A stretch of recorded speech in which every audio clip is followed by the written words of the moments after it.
হয়তো আমি বেঁচে আছি, কেউ আমাকে চিনতেছে না।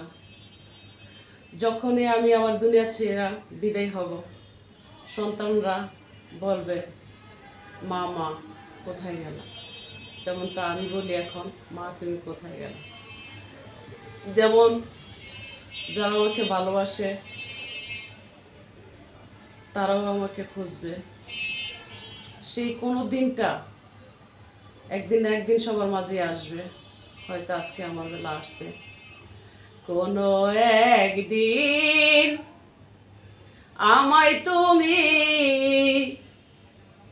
খুঁজবে, সেই দিন গো প্রিয় আমার ভালোবাসা বুঝবে। ও আমার ভালোবাসা বুঝবে। এখন তোমার আর আমাকে নেই কোনো প্রয়োজন। এখন তোমার আর আমাকে নেই কোনো প্রয়োজন। চারিদিকে ঘিরে আছে তোমার কত শত প্রিয়জন।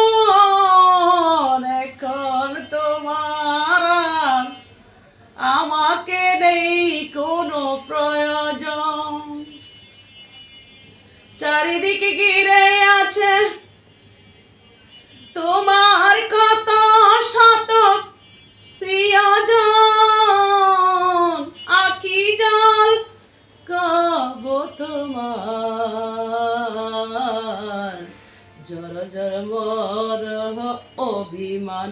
ও আমার ভালোবাসা বুঝবে কোনো একদিন। সুরটা এলোমেলো হয়ে যায়, কারণ কি বলবো, দুঃখের স্মৃতি নিয়ে আর কথা বলতে চাই না। হাসি মুখে কটা দিন বাঁচতে চাই। বাঁচবো কিনা তা কোনো গ্যারান্টি নেই, যে এত ওষুধে কাজ করে না, আর কি বাঁচবো আমি। তো কষ্টের গান সুর দিলে তো আমার বুকে চাপ খায়, পরে তো এইখানে অ্যাটাক করে পড়ে থাম, কে ধরবে আমাকে? তো যাই হোক, সব কিছু বিধাতার লীলা খেলা। দুঃখ যাদের জীবন ভরা, তাদের আবার দুঃখ কিসের আমিই বলি। তো যার মন যেভাবে জয় করা যায় তাই বলতে হবে, এই আর কি। তবে আমি যদি মন জয় করতেই পারতাম, এতদিন কাজ করি অনলাইনে, অবশ্যই আমাকে বহু লাইক কমেন্টে করতো। তো আমি চাচ্ছিলাম রিয়ালি আমার বাইরেরা লাইক কমেন্টে করবো, আমি লাইক কমেন্টে শেয়ার কি না, যে আমি দেখাতে চাই না। বুস্টারে কিন্তু লাইক কমেন্টে শেয়ার করলে শত শত লাইক কমেন্ট আসবে। তো সেই অ্যামাউন্টটা হয়তো নাই, দুঃখে কষ্টে জীবন যায়, এ আর কি। হয়তো চেহারা দেখলে তো আর বোঝা যায় না মানুষে কি এলে থাকে, তার ভিতরটা দেখতে হবে। তো যাই হোক, তো আশা করি আমার ভাইদের লাইক কমেন্টে পড়বে, কেউ না কেউ একটা লাইক কমেন্টে দিলে রিয়ালি হবে। আমার এটাই আমার কাছে পাহাড় সমান না হবে।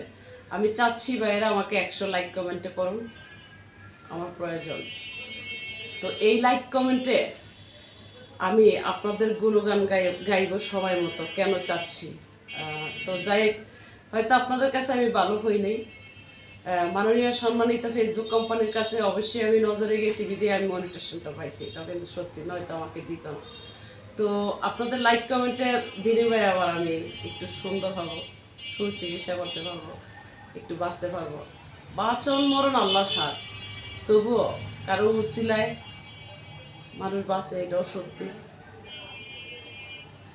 ইল্লা ছাড়া আল্লাহ কিছুই করে না, এটা সত্যি। কর্ম ছাড়া আল্লাহ কখনো নিজ হাতে টাকা দিবে না। আল্লাহ ভাগ্য লিখে রাখছে, তুমি কর্ম করো, তোমার হাতে অবশ্যই টাকা আসবে। হয়তো